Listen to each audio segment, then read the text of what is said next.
Let me play devil's advocate here, and I'm not going Yeah. after you because you don't Yeah. have anything to do with the State Department. But in a case like Stephen James, who I know you familiarized yourself with that case, you know, there's a lot of red tape with that process. They told him it could take 6 years to get his children back, going that route. I mean, Yes.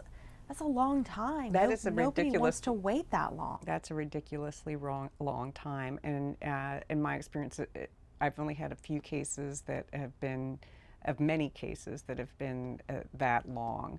Um, it's I represent mostly low-income people. Some of the challenges for them is, one, getting to me so they know there's this remedy. And that's what I want law enforcement to know, so they can, even if they're not going to help them, refer them to State Department or to a lawyer that knows about the process, or the National Center.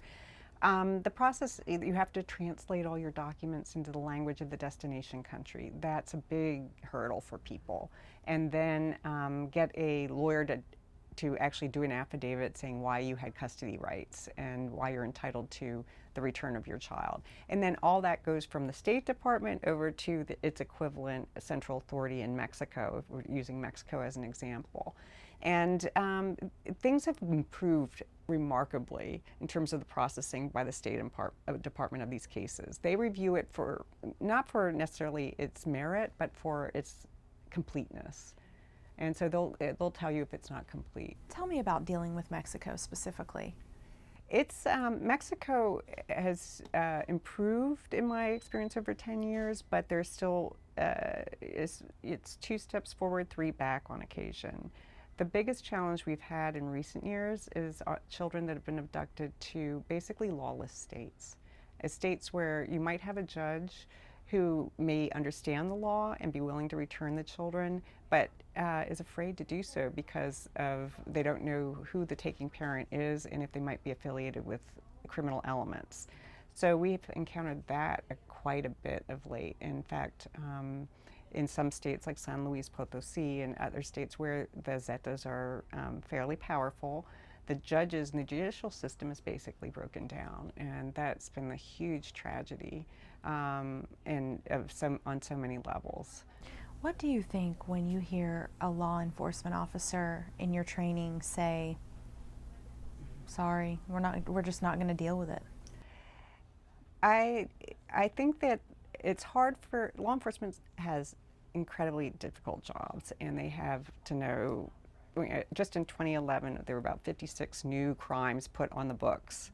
So it's a huge challenge for them to discern, when to investigate and to apply their resources appropriately. But I think most people in the community would agree that they also have the noise of custody disputes that they hear all the time, where people are actually advised by attorneys to get documentation that the other party hasn't returned their children according to their order on a timely basis. So they'll get Sunday nights, they'll get a bunch of calls for that to document the fact that the child was not returned at 6 p.m. as required. So that's a huge burden to put on our local law enforcement. So they hear those cases, and then you've got this one that comes in and says, he took my child and I haven't gotten him back. They'll tell them there's a 24-hour wait. There's no such thing. It's actually against the law to wait on a missing child.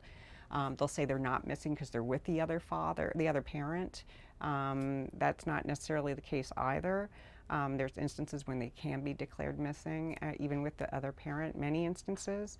So it's trying to get them to filter out all that noise of some cases and identify those that are distinctly different because of the risk factors involved, that there's an international abduction, or that somebody is so determined to deprive the left behind parent of their child that they'll take extreme measures.